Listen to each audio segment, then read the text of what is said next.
नमस्कार. आज मी कैरी पुदिनाचे पन्ह बनवते. त्यासाठी कैरी घेतली. कैरीची साल काढून घ्यायची. साल काढून आत तुकडे करून घ्यायचे. सगळी साल काढून घ्यायची अशी. आतली कोय काढून आपल्याला गर शिजवायचा आहे फक्त. नाहीतर आखी कैरी वाफवून त्याच्यातलं गर काढून घेऊ शकता. कैरीच्या फोडी करून घेतल्या. कुकरचं भांडं घेतलंय. त्याच्यात थोडं पाणी घालून आपण हे कैरीच्या फोडी टाकून घेतलंय. एक अर्धा कप पाणी घातलंय. कुकरच्या भांड्यात थोडं पाणी टाकून घेतलंय. तुम्ही एखाद्या पॅनमध्ये टाकून शिजवू शकतात, पण वेळेची बचत होते त्यासाठी मी याच्यात कुकरमध्ये शिजवून घेते. 2 शिट्ट्या काढून घ्यायच्या. 2 शिट्ट्या काढल्या आपण. कुकर कार करून घेतला आहे. मस्त शिजली कैरी. शिजवलेली कैरी गार होते तोपर्यंत आपण साखरेचा पाक बनवून घेऊ. 500 ग्रॅम कैरी होते. 500 ग्रॅम साखर घेणार आहोत. मी 1 किलोही घेऊ शकता, पण जसं तुम्हाला सरबत करताना कमी जास्त हवे असल्यास टाकू शकता. 2 कप साखर घेतली. 1.5 कप पाणी घालून एक तारी पाक करून घ्यायचा आहे आपल्याला. साखर विरघळून घ्यायची आधी. मीठ ठेवायची. एकसारखं हलवत राहायचं.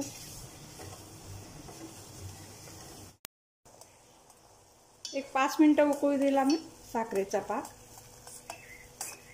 आपण गेल्या वर्षी पण कैरीचे पन्ह्याचे 3 प्रकार दाखवले आहेत. फक्त एक तारी पाक बनवायचा आहे. चिपचिपा होऊ द्यायचा आहे. बघू शकता, फक्त चिपचिपा होऊ द्यायचा आहे. कैरी गार झाली. स्मॅश करून घ्यायची आधी आपण, नाहीतर ब्लेंडरमध्ये ब्लेंड करणारच आहोत. त्याला पूर्ण गार करून घ्यायची. कैरीचा गार झालाय. आपण मिक्सरच्या ब्लेंडरमध्ये टाकून घेऊ.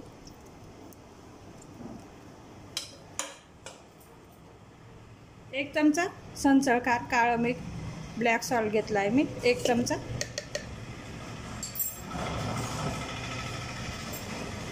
1 चमचा काळी मिरी बारीक करून घेतली. तुमच्या आवडीनुसार कमी जास्त घेऊ शकता.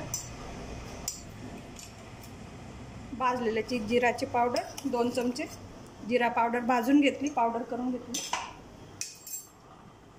1 बाउल भरून पुदिनाचे पानं. साखरेच्या पाकात आपण जे मिक्सरमधून काढलं आहे कैरी पुदिना मसाला तो टाकून घेऊ.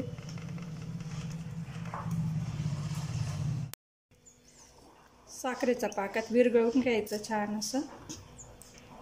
अजून थोडं शिजवावं लागेल, कारण जे कैरीतलं पाणी ते कैरीतलं पाणी अजून त्या पाकामध्ये विरघळेल. 1 तारी पाक होईल तोपर्यंत आपण शिजवायचं. हलवत राहायचं, खाली लागायला नको असं. मस्त सुगंध आला आहे. पुदिना, कैरी, काळा मिठाचा. मस्त उन्हाळ्यासाठी कडक उन्हाळा पडला आहे. कैरी पुदिनाचं सरबत, पन्हही म्हणू शकता. कॉन्सन्ट्रेट पन्ह बनवतोय आपण. 5 मिनिटं उकळून घेतलं मी पूर्ण. म्हणजे आपलं कैरीत जे पाणी होतं तेवढं पाणी आटवायसाठी गार करून घ्यायचं आहे. पूर्ण गार करून घेते मी. एक गाणी घेतली मी. मोठा बाउल घेतला. त्याच्यात गाळून घेणार आहोत. काही मिरीचे कण असतील किंवा